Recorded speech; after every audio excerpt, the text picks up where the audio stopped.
El hecho de dividir la ruralidad y lo urbano es como generar ciudadanos de primer y segundo orden. Dividir la ruralidad de lo urbano es como generar una discriminación y volver a no sé cuántos años atrás de avances que ha tenido el país. Afecta, al dividir lo urbano de lo rural, la estructura político-administrativa del Estado. Porque cuando hablamos de la estructura política administrativa del Estado, hablamos de jurisdicciones territoriales y la provincia es una, íntegra. No hay división de lo rural y lo urbano. Y por lo tanto, eso tendría que tratarse no solamente en una reforma de carácter constitucional, sino una constituyente, porque afecta a la estructura del Estado. Afecta igualmente los derechos de los ciudadanos y ciudadanas. ¿Por qué restringir al habitante del sector urbano a escoger, en este caso, sus autoridades provinciales? ¿Por qué solamente dejar que sea el sector rural el que defina, en este caso, cuáles son sus autoridades provinciales? Tenemos 40 cantones en el país que no tienen juntas parroquiales. Ellos no tienen ninguna posibilidad, ninguna. Y obviamente esa discriminación está atentando contra los derechos constitucionales de garantizar su representación a través de un voto y obviamente también de ser elegido. Afecta otro punto de la Constitución que tiene que ver con la conformación del cuerpo parlamentario legislativo que tenemos en los gobiernos provinciales. Parte de ellos son los alcaldes y alcaldesas, ya no tendrían razón de ser y obviamente estaría afectando y tendría que hacerse una reforma constitucional. Cosas graves como el tema del presupuesto. El presupuesto, la asignación toma diversos parámetros. Tiene que ver con el volumen de la población, con la densidad poblacional y con el tamaño del territorio. Al restringir solamente al sector rural, que los prefectos y prefectas sean electos por el sector rural, estamos hablando de una tercera parte del territorio. En el análisis que hemos hecho, el presupuesto se restringe también a una tercera parte de lo que estamos recibiendo actualmente. Eso es atentatorio. ¿Por qué? En primer lugar, obligaría a una reestructura de todos los gobiernos provinciales. Y cuando hablamos de reestructura, obviamente lo que nos están obligando es al desempleo de muchos compañeros, trabajadores y empleados para poder tener los niveles que nos exige la misma ley en términos de los gastos corrientes. Pero habría que preguntar también a los directivos del CONAJUPARE si nosotros somos electos por el sector rural y los recursos que nos asignan es para el ejercicio solo y exclusivamente del sector rural, ¿cuál es el papel de las juntas parroquiales? Nosotros no aceptamos que hayan ciudadanos de primera y de segunda. No aceptamos que con esta propuesta se quiera dividir al país.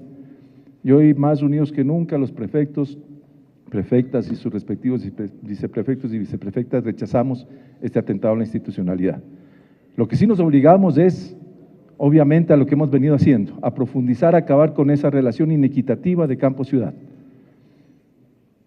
El campo le nutre a la ciudad de la alimentación, de las fuentes de agua, con sus músculos edifica las grandes ciudades.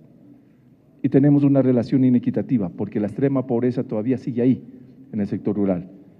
Pero es bueno aclarar que la extrema pobreza se mide también por las necesidades básicas insatisfechas, que tiene que ver con el agua potable, que tiene que ver con el alcantarillado, que tiene que ver con la salubridad, que no son competencias de los gobiernos provinciales, que es de otro nivel de gobierno.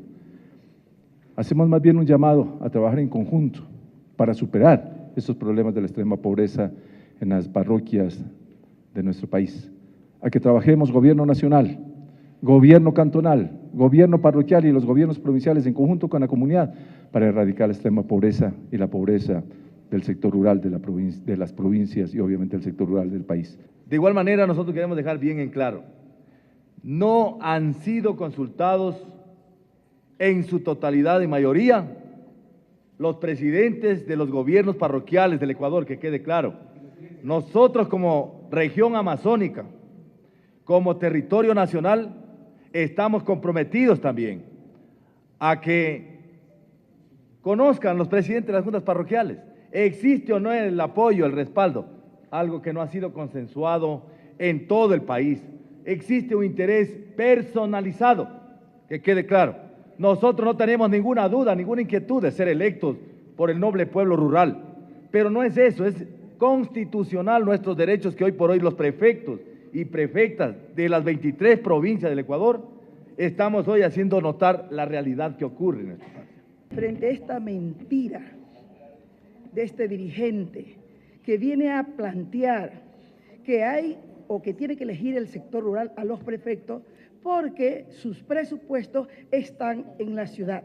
Yo debo de manifestar, los presupuestos institucionales son parte de aprobación las juntas parroquiales, los señores alcaldes, luego de que primero se hacen mesas articuladas con la participación ciudadana, sus prioridades en todo el territorio, luego pasa al Consejo de Planificación, que tenemos todas y nos da la ley para hacerlo, y luego va al Pleno del Consejo.